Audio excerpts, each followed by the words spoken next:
कहानी का नाम है मुश्किल जिंदगी की शुरुआत। जी हाँ, आपने बिल्कुल सही सुना, मुश्किल जिंदगी की शुरुआत। आदन बगीचा के बाहर आदम और हवा को बहुत सी मुश्किलों का सामना करना पड़ा। पहली बात, अब उन्हें खाना आसानी से नहीं मिलता था। इसके लिए उन्हें बड़ी मेहनत करनी पड़ती थी, क्योंकि वह मीठे रसीले फलों के पेड़ नहीं थे। इसके बजाय चारों तरफ सिर्फ कांटेदार झाड़ियाँ थी। आदम और हवा पर ये सारी मुसीबतें इसलिए आई क्योंकि उन्होंने परमेश्वर की बात नहीं मानी और उससे दोस्ती तोड़ दी। लेकिन उससे भी बुरा यह हुआ कि अब आदम और हवा हमेशा तक नहीं जी पाते। याद है, परमेश्वर ने उन्हें पहले ही बता दिया था कि अगर वे उस पेड़ का फल खाएंगे तो वो मर जाएंगे। उनके साथ वही हुआ। जिस दिन से उन्होंने वह फल खाया, उस दिन से वे बूढ़े होने लगे और आखिर में मर गए। सच, परमेश्वर की बात ना मानकर उन्होंने कितनी बड़ी भूल की। जब आदम और हवा को आदन बगीचे से बाहर निकाल दिया गया, उसके बाद ही उनके बच्चे पैदा हुए।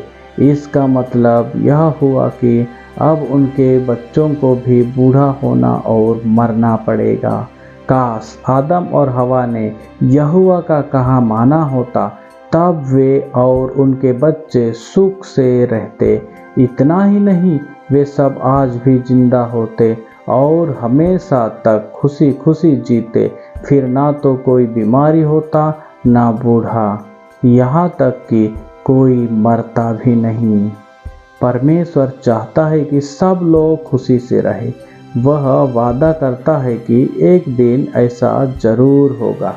तब ना स्वर्ग पूरी धरती खूबसूरत बन जाएगी, बल्कि सभी इंसानों की सेहत भी अच्छी हो जाएगी और सब एक दूसरे के अच्छे दोस्त बन जाएंगे। साथ ही परमेश्वर के संग भी उनकी दोस्ती हो जाएगी। मगर परमेश्वर का कहना ना मानने की वजह से हवा की उसकी साथ दोस्ती टूट गई। इसलिए जब उसने बच्चों को जन्म दिया तो परमेश्वर ने उसकी मदद नहीं की।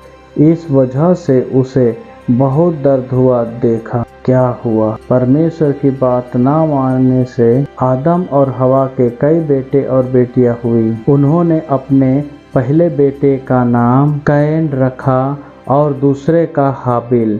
क्या आप जानना चाहेंगे कि कैन और हाबिल के साथ क्या हुआ? तो दोस्तों, ये तो थी कहानी मुश्किल जिंदगी की शुरुआत। कहानी यहीं पर समाप्त होती है। हम फिर मिलते हैं किसी और कहानी के साथ। तब तक के लिए जय मसीह की दोस्तों।